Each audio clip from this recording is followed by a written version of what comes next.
If we go down and let's do an example, keeping all of that in mind. So Boris throws a ball up from the top of a cliff. The height of the ball above the ground is represented by h of t, which is just height. So this means the height. Okay, so you don't have to worry about the time there. That's just the grade 11 way to write it, but you don't have to write it like this, so you can just say h equals, okay? Negative 5t squared plus 10t plus 15, where h is the height in meters and t is the time in seconds. How high is the cliff? So let's decode it. How high is the cliff? So if we're thinking about height, we know that height is in meters, so that's our y value. And then if we just go back here, t is time in seconds, that is our x value. Okay, so how high? It's asking for the height of the cliff, and it's not using the words maximum or minimum. So when it's saying the height of the cliff, it is asking for the initial height.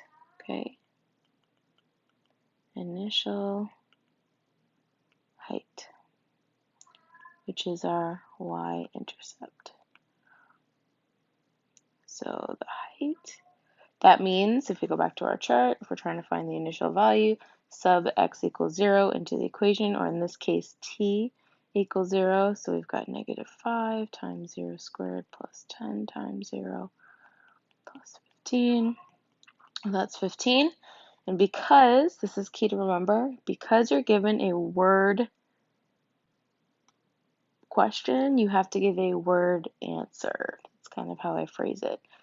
So in other words, I want to see a therefore statement.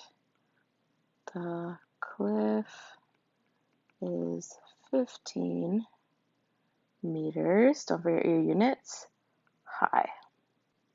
Awesome. So the next question, when does the ball hit the ground? Keyword here is when. When indicates time, so that means we're finding x. So hit the ground, here we go, there's our example, hitting the ground, that's a 0. Okay, so if we go, we want to find the zeros, well, that means we need to factor.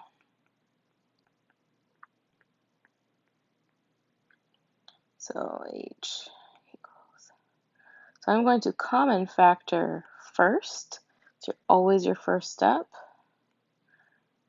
minus 2t minus 15, and then I'm going to factor again,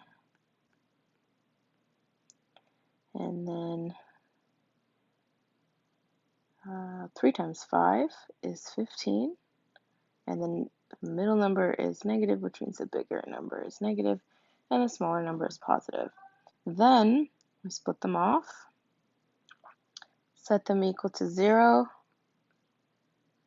and we have t equals positive 5, and then we, sorry if you can hear my cat crying, and then t plus 3 equals 0, so t equals negative 3. Oh, I just realized that I did math wrong. Let me just go back over here. I factored wrong. So very wrong. Here we go. Let's try this again. When I do 15 divided by negative 5, I get negative 3, not negative 5. So then if I go 3 times 1 is 3, and that's negative, and that's positive this time. Woo! See how one mistake can change your entire answer? It's always good to check that you factored correctly. So t minus 3 equals 0, so t is 3 is one of our zeros. T plus 1 equals 0, so t equals negative 1. Now that means that the ball hits the ground at 3 seconds and -1 seconds. However, it's a real life problem.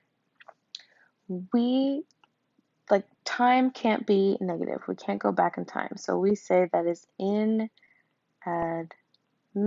which means it's not a valid answer. We can't go back in time, although that would be very interesting if we could. Okay, and word problem, therefore we give a word answer or a therefore statement. So when does the ball hit the ground? The ball hits the ground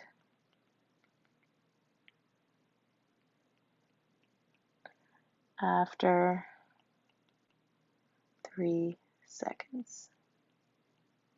Nice. So we look at the next question. What is the maximum height of the ball? Maximum tells you want to find the y value of your vertex. So if we're finding the y value of the vertex,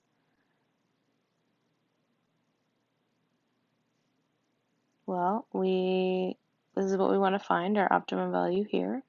But in order to do that, we need to find the axis of symmetry above here. So first we have to find average or zeros before we can sub it in to get our maximum height.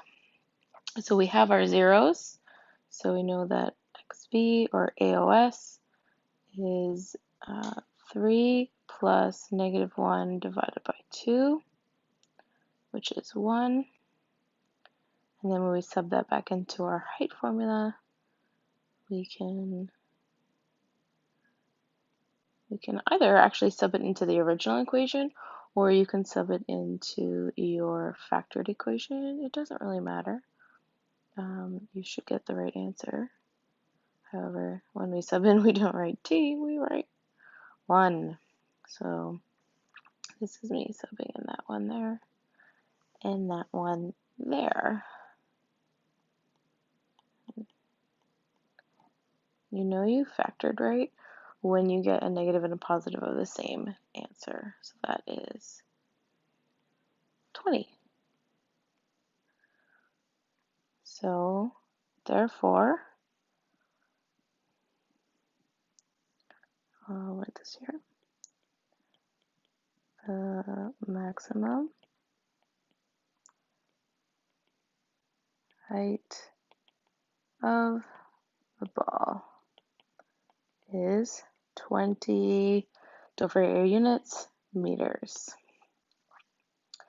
Okay, when does the ball reach the maximum height? Well, that when is up here, and when is our axis of symmetry, which we already solved.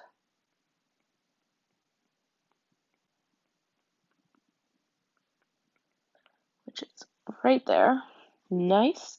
So therefore, we just write our therefore statement. The ball reaches the maximum height after 1 second.